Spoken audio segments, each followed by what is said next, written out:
Today we're talking all about the ways that you are getting in your own way. All the ways that you've been or are becoming your worst own enemy. And at the end of the day, you're more likely to fuck up your own dream than somebody else's. So let's dive in so that you can avoid that. You're smart, you're motivated, you want to do something big. You're on the verge of being a young boss, and we're going to help you get there. I'm your host, Isabel Garino, and welcome to the Young Boss Podcast, where youth is your power. No matter how talented, how well prepared, or how driven you are, success often comes down to your ability to manage the battle in your own mind. You've probably heard that saying, whether you think you can or you think you can't, you're right, but it's more than just a mindset. It's about responsibility, accountability, and the willingness to tackle the most difficult opponent you'll ever face, your inner critic. People don't start businesses because they don't think that they're smart enough, or that their idea isn't good enough, or their branding isn't perfect, their sales pitch isn't perfect. No, they find all these reasons to not do something, to not take the risk, or to not pursue their passions. But you know what? You know who's telling them all of those things? It's themselves. We all have an internal dialogue with ourselves, and some of us are friendlier to ourselves than others, but the power of the brain is so extreme that what you think is what you become. It's that simple.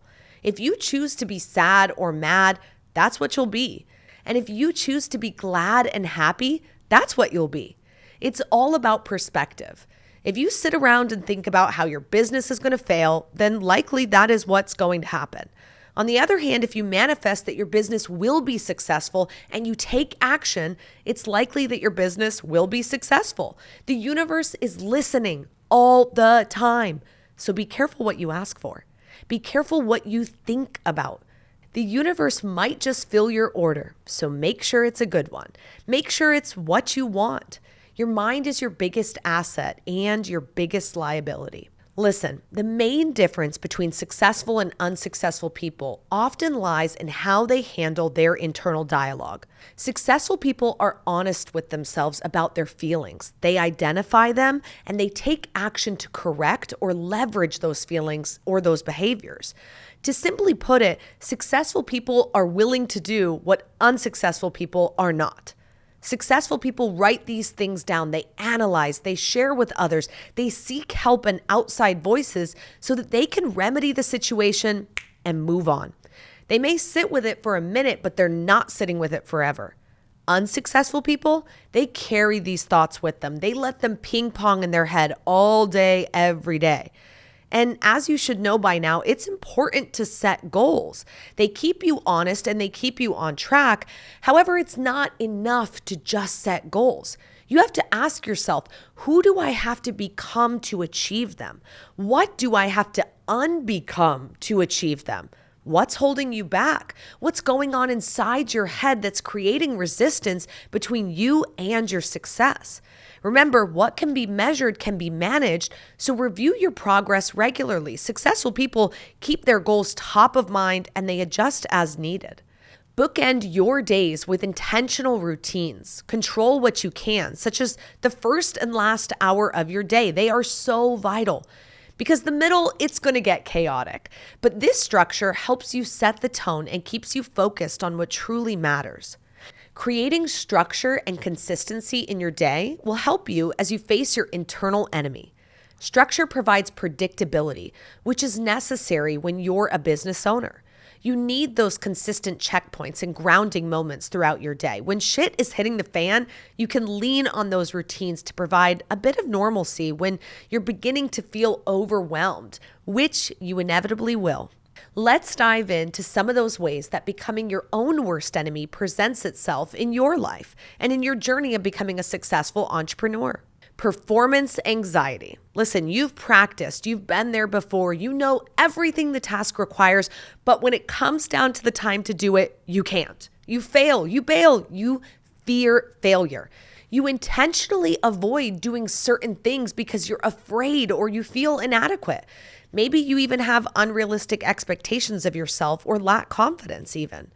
Luckily, there are clinically proven strategies to help you overcome this, like practicing mindfulness. Use deep breathing techniques to calm yourself. You can even challenge your negative thoughts and replace them with more positive and realistic ones.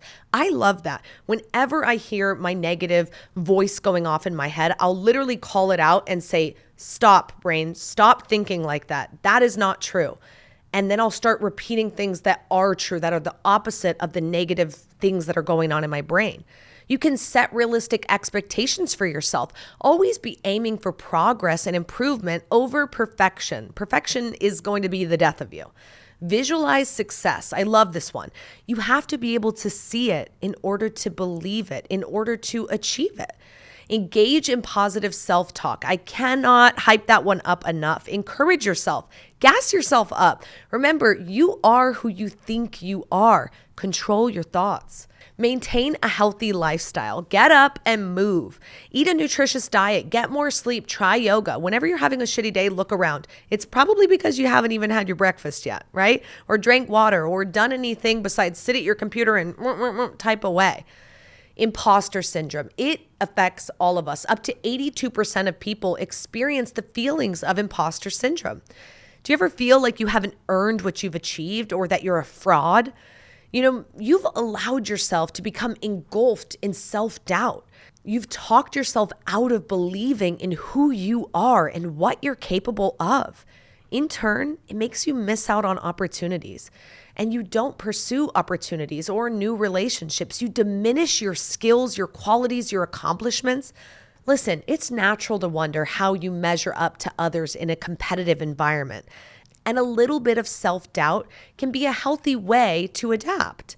Ami Rokoch, an instructor of psychology, says that high achievement can fuel imposter syndrome in self-doubting people. It can also fuel high achievement. It's a catch-22. Here are 7 strategies to overcome imposter syndrome. Learn the facts. Share your feelings. Celebrate your successes. Let go of perfectionism. Cultivate self-compassion. Share your failures and accept it. Procrastination. Listen, 95% of people admit to putting off work. It's probably more, just the others aren't admitting it. This behavior often stems from the fear of failure or perfectionism. Tim Pachel, author of Solving the Procrastination Puzzle, writes, "It's a purely visceral, emotional reaction to something that you don't want to do." Which kind of doesn't make any sense considering nobody is forcing you to start or run your own business, but you end up delaying tasks, maybe convincing yourself that you haven't started because you're working through it or you want it to be perfect. Listen, if we've learned one thing from our time with young bosses on the show, it's that if you're playing the waiting game, you're losing the winning game. Procrastination leads to increased stress and lower quality of work. Procrastination doesn't exist without deadlines, and deadlines require work to get done. If you procrastinate your work, the quality will suffer, and as will your business. So how can you overcome it? Here are the strategies. Reverse the procrastination triggers. Procrastination happens when you have to do a task that you're dreading. So try to think about the task differently. Find ways to make it more compelling or attractive. Work within your resistance level. This is all about finding the amount of time that you're comfortable with when it comes to completing the task. If you can do 60 minutes, great. If not 60, 30, and so on and so forth. But just do something. Just get started. As we've heard from guests on the show, you just need to start. However that looks, just start. This next one is huge. Self-sabotage.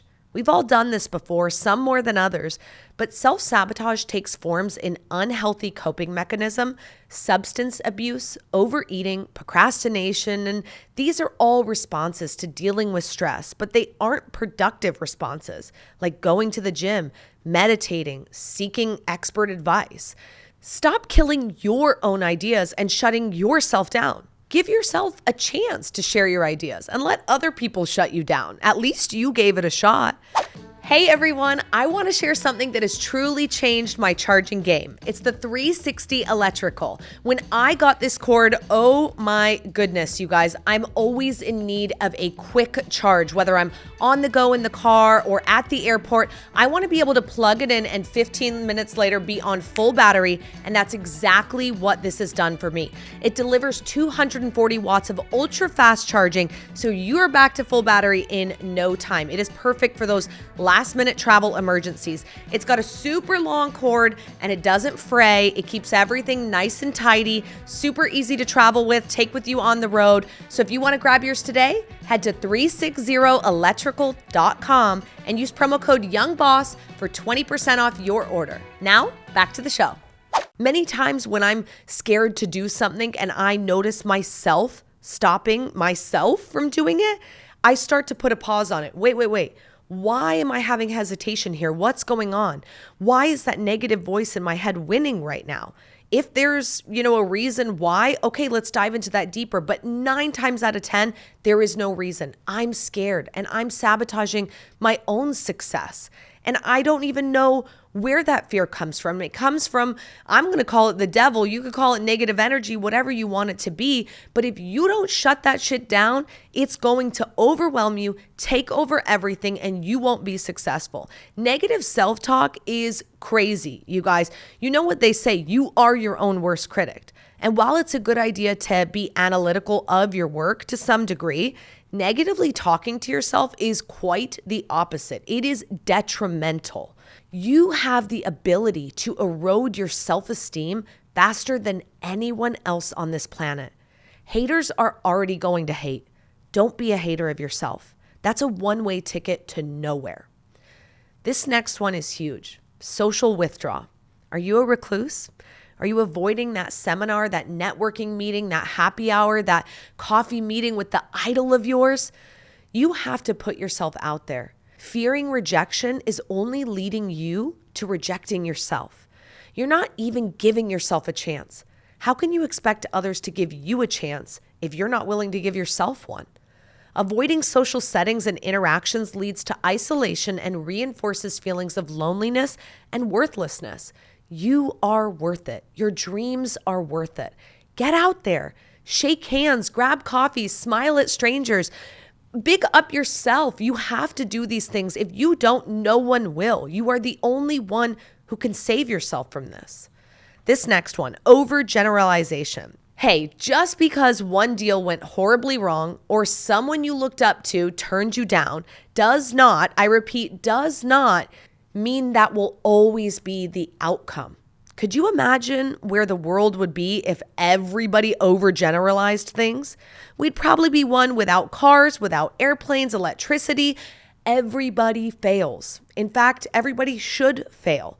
They should falter. Just because you failed once or messed up once doesn't mean it will happen again.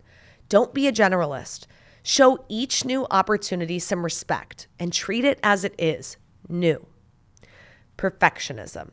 This one, bring your bar down a bit. You're new here. You're just getting your feet wet in business. Nothing will ever be perfect. The quicker you own that, the better off you'll be.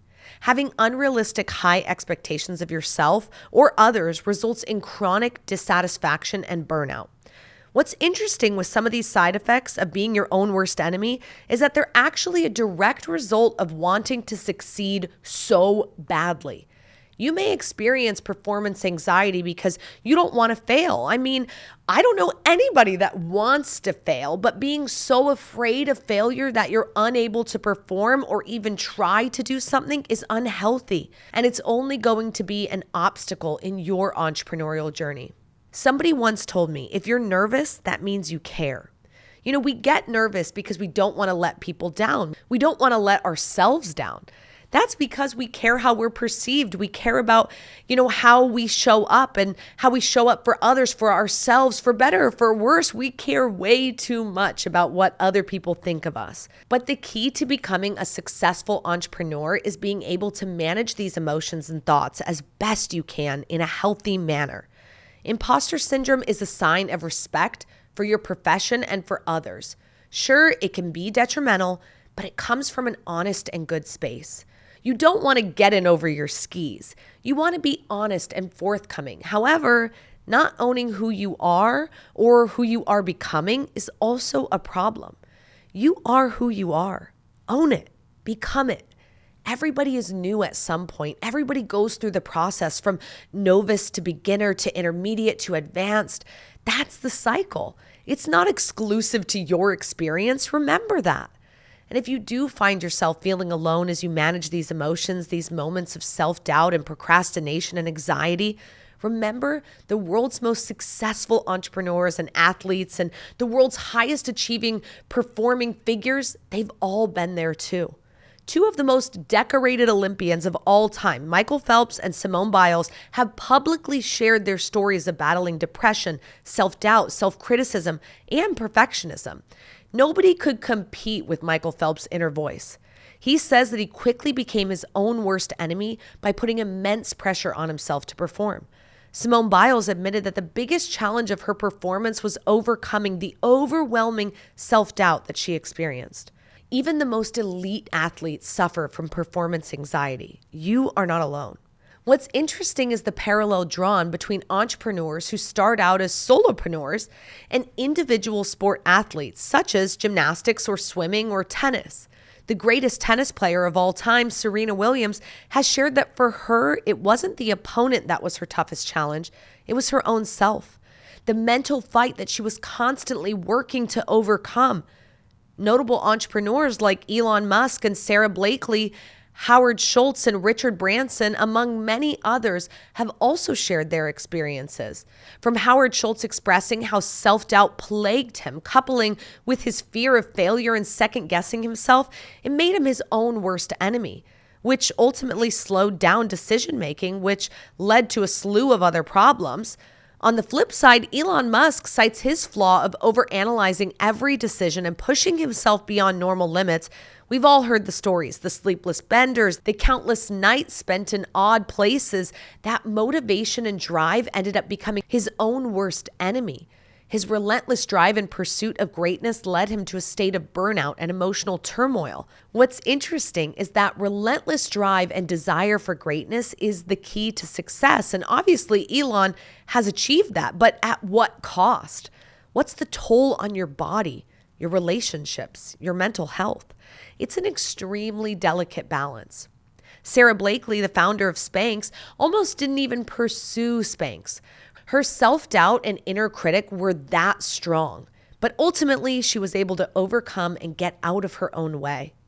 When you have a big brain that's capable of creating big ideas, you have to acknowledge that it's also capable of creating some pretty negative thoughts, and finding ways to manage that internal dialogue is absolutely crucial to your success in all things, not just your entrepreneurial journey.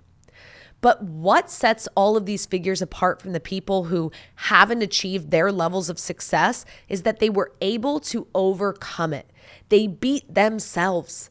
They didn't let that little devil on their shoulder win. They had fortitude, the grit, and most importantly, the desire to win those internal battles. And that's what you're going to have to do on a daily basis in order for your dreams of entrepreneurship to manifest, to become reality. I think that Joel Yee, one of our past guests on the show, said it best. You have to overcome your traumas. Whether that be from your childhood, from your adulthood, you have to come to peace with what's happened to you and who you are in order to truly become the best version of yourself. The reason I bring this up is because a lot of these things, performance anxiety, procrastination, self-doubt, negative self-talk, they're all side effects of our past, of the things we've experienced or been told. Entrepreneurship is more than creating a successful business. It's a deep dive into your true self. It's the ultimate expose of ourselves, our character, our desires, and our limits. The bottom line is that entrepreneurship, like any high-stakes pursuit, isn't just a battle within the market with your competitors or an external circumstance. It's a battle within yourself. And you're going to have days where the doubts creep in, where you feel overwhelmed by imposter syndrome, where procrastination feels like the easy option, and you'll make an excuse on why you should do it. But the difference between those who achieve greatness and those who remain stuck is their ability to recognize when they get in their own way and then push through it. At the end of the day, the story you tell yourself is the story you live. And if you keep telling yourself you're not good enough, you're not ready, you're not worthy, then you're setting yourself up to fail before you even get started. Remember, your mind is your greatest asset, but it's also your biggest liability. So treat it carefully. Speak to yourself with respect. Create routines that keep you grounded, and most importantly, do the things that the unsuccessful people won't. Be your own best ally, not your worst enemy. So I want you to leave this episode with one commitment. Decide that you're going to take 100% responsibility for the way you speak to yourself, for the actions you take or don't take, for the way you show up every single day. Because as Joel Yee said, if you don't come to peace with your past and who you are, you'll never achieve your potential. Change your narrative, change your story. When you start believing that you can, you will. It's as simple and as difficult as that. So you get out there, own your narrative, and write yourself a damn good story. And thanks for listening to another episode of Young Boss with me, Isabel Garino. Be sure to like, share, and follow on Instagram and TikTok. Subscribe on Spotify and YouTube for weekly episodes. And let me know, are you your own worst enemy? Remember, youth is your power.